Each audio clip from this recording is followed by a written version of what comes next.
Bonjour, les guides CASA se dotent d'un nouvel outil pour planifier les visites de Notre-Dame de Paris. Cette vidéo présente les différentes fonctionnalités liées à l'organisation des visites.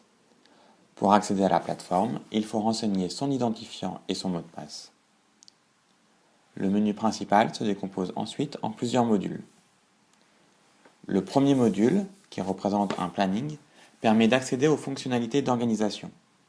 Le second module, qui représente Notre-Dame de Paris, permet d'accéder à l'écran spécifique d'un guide.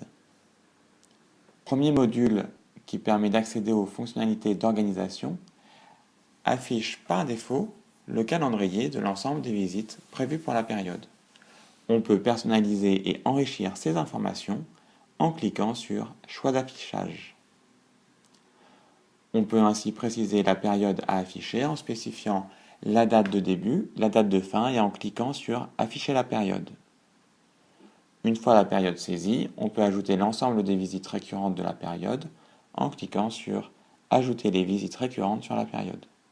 On peut également ajouter une visite ponctuelle en cliquant sur « Ajouter une visite ponctuelle ». Ce bouton ouvre un nouvel écran qui permet de saisir l'ensemble des informations de cette visite, l'horaire, la langue, des informations spécifiques. Nous avons ensuite la possibilité de faire un filtre sur les langues à afficher. Ce filtre masquera toutes les visites dont la langue n'a pas été cochée. Afficher le guide retenu permettra d'afficher et de modifier le guide affecté à la visite. Cette affectation ne sera communiquée au guide qu'une fois la visite sera indiquée comme confirmée. Afficher les guides disponibles permet de lister sous chaque visite les guides qui ont répondu présent.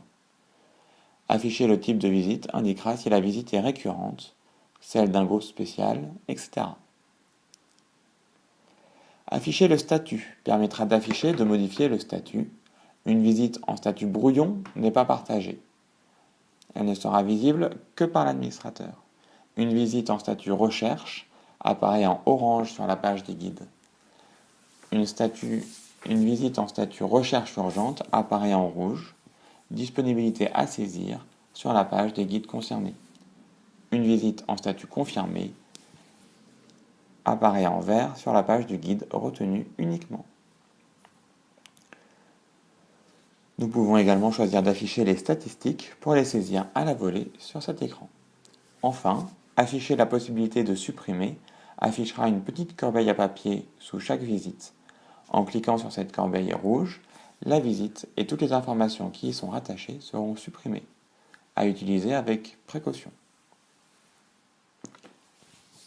Enfin, en cliquant sur le drapeau d'une visite, nous accédons à l'ensemble des informations de la visite.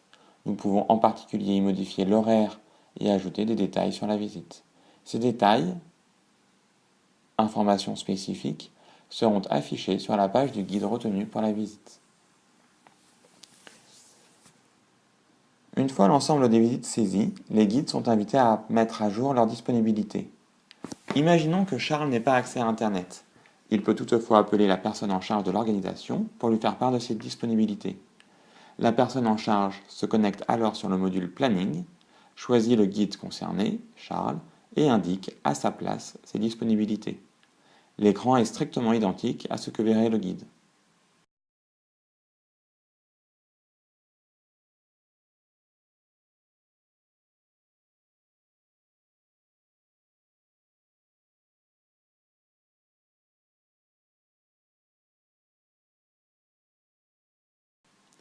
Une fois que l'ensemble des disponibilités de tous les guides ont été saisies, la personne en charge de l'organisation peut retourner sur le module Planning pour affecter les guides et confirmer les visites. Les visites confirmées apparaissent ainsi sur l'écran spécifique de chaque guide. Merci et à bientôt.